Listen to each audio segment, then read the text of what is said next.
ఎన్నో ఆశలు, ఎన్నో ధ్యాసలు.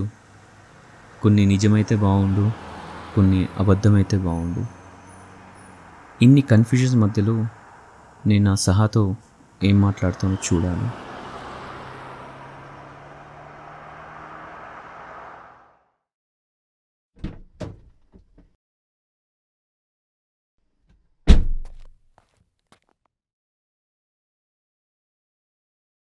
Hello, hi. నేను కిందికి వచ్చాను, వచ్చేసి. వస్తున్నా. బై ద వే, నా పేరు శ్రీ. హే శ్రీ. హాయ్.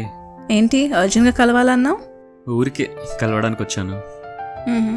ఓ, చెప్పడం మర్చిపోయాను, రేపు నా పెళ్లి చూపులు. Thanks a lot. రేపు నీ పెళ్లి చూపులు పెట్టుకొని కూడా కలవడానికి వచ్చినందుకు. థ్యాంక్స్ దేనికి? అయినా నువ్వు నాకు ఇంపార్టెంట్ కదా, సో ఆబ్వియస్లీ థ్యాంక్స్ చెప్పి దూరం పెడతావా? యా మనలో మనకు థ్యాంక్స్ ఎందుకులే. బట్ ఫ్యూ మినిట్స్ నీతో మాట్లాడి వెళ్ళిపోతాను. మళ్ళీ నేను డిస్టర్బ్ చేయను, ప్లీజ్. చెప్పు. మనం మీట్ అయ్యి ఎంతకాలం అవుతుందో నీకు తెలుసా? ఒక 6 to 7 years. 7 years 8 months 3 days. ఆ రోజు నాకు బాగా గుర్తుంది. ఇంకా మన కాలేజ్లో వేరే బ్రాంచ్లో మ్యూచువల్ ఫ్రెండ్స్ ద్వారా నువ్వు పరిచయం అయ్యావు.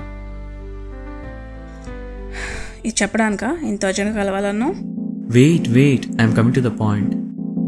చెప్పు ఫాస్ట్గా, అసలే నాకు లేట్ అవుతుంది. యా, ఆల్రెడీ నాకు లేట్ అయింది. ఇన్ని ఇయర్స్లో ఏనాడు నా గురించి కానీ నా లవ్ గురించి కానీ నీకు గుర్తు రాలేదా? నీకు ఏమనిపించలేదా? ఇదంతా ఏంటి? రేపు నా పెళ్లి చూపులు పెట్టుకుని వాట్ ఇస్ దిస్? చెప్పు, ఇట్స్ సీరియస్. ఓకే నువ్వు సీరియస్ అంటున్నావు కాబట్టి చెప్తున్నాను. నాకు నువ్వంటే ఇష్టమే, బట్ యాజ్ ఎ ఫ్రెండ్, లవర్లా కాదు.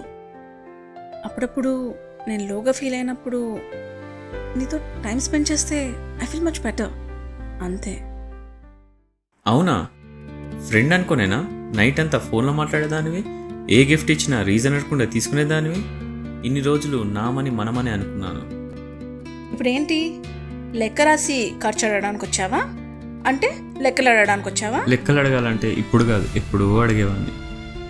అయినా నాకు అర్థం కాకుండా ఒకటి అడుగుతాను.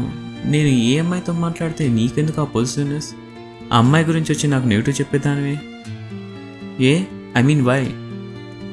హే శ్రీ, నువ్వు నా ఫ్రెండ్ అంతే. నాకేమన్నా ప్రాబ్లం ఉంటే నువ్వు నాకు హెల్ప్ చేసేవాడివి. I feel secured with you. అది నువ్వు తప్పుగా అర్థం చేసుకుంటే నేనేం చేయను? నీ దారిలో నువ్వు వెళ్ళేదుండే. యా కరెక్టే, నా దారిలో నేను వెళ్ళేదుండే. కానీ నీ అవసరాలు ఉన్నప్పుడు ప్రతిసారి నా అవసరాలు పక్కన పెట్టి నీకు హెల్ప్ చేశాను చూడు, అది నా తప్పే. చాలామంది అమ్మాయిలు నా వెనకాల పడ్డా నా లైఫ్లో ఒక అమ్మాయి చాలు, అది నువ్వే అనుకున్నాను చూడు, అది నా తప్పే. ఇచ్చి పుచ్చుకోవడం, లాభాలు చూసుకోవడం, అవసరాలు తీర్చుకోవడం, ఇది ఫ్రెండ్షిప్ కాదు, ప్రేమ అసలే కాదు. ఇంతవరకు వచ్చింది కప్పు చెప్తున్నాను. నాకు నా పేరెంట్స్ అండ్ నా సెక్యూరిటీ చాలా ఇంపార్టెంట్. నాకేం కావాలో వాళ్ళకి బాగా తెలుసు. They found a perfect match for me and I'm okay with it. అంత పేరెంట్స్ గురించి ఆలోచించేదానివైతే నేను లవ్ చేస్తున్నాను తెలిసి కూడా నాతో ఎందుకు తిరిగావు? తెలిసి I want to go, don't make my life hell. హే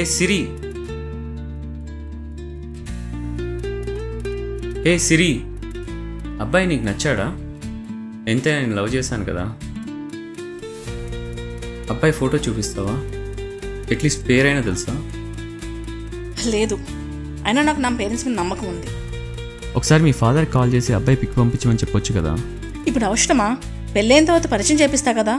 అరే, ఇన్నేళ్ళ రిలేషన్లో అట్లీస్ట్ ఆ మాత్రం చేయలేవా నా కోసం? సరే, ఇదొక్కటి చేస్తే నన్ను డిస్టర్బ్ చేయకుండా వెళ్ళిపోతావా? సరే.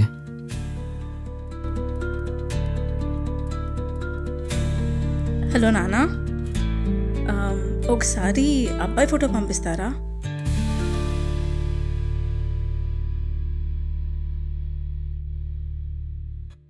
What is this? ఇదేంటి, మా నాన్న నీ పిక్చర్ పంపించారు? నీకేమో పిచ్చా? పిచ్చే, కానీ ఆ పిచ్చే వరకు మీ ఫాదర్ని వెళ్ళి అడుగు.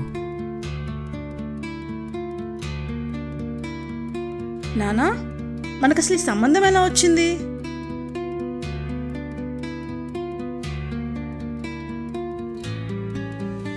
యా, నాకు 1 hour బ్యాకే తెలిసింది. మా ఫాదర్కి మన రిలేషన్ గురించి ఎప్పుడో తెలుసు అంట. హీ వాంట్ టు సర్ప్రైజ్ మీ, నిన్ను చూపించి. కానీ నాతో ఇంత క్లోజ్గా ఉండి వేరే వాళ్ళని పెళ్లి చేసుకుందాం అనుకుంటా. అది నేను తీసుకోలేకపోతున్నా. అది క్లారిఫై చేసుకోవడానికే వచ్చాను. అయినా ప్రేమ అనేది ఎదుటి వాళ్ళ నుంచి ఎక్స్పెక్ట్ చేయకుండా వచ్చేది, మా పేరెంట్స్ లాగా. ఈ లైఫ్లో నీకు సెక్యూరిటీ కావాలేమో, నా లైఫ్లో నా వాళ్ళు కావాలి. అయినా ఫైనల్గా నేను నీ మాటే వింటున్నా. I will not disturb you again. Bye.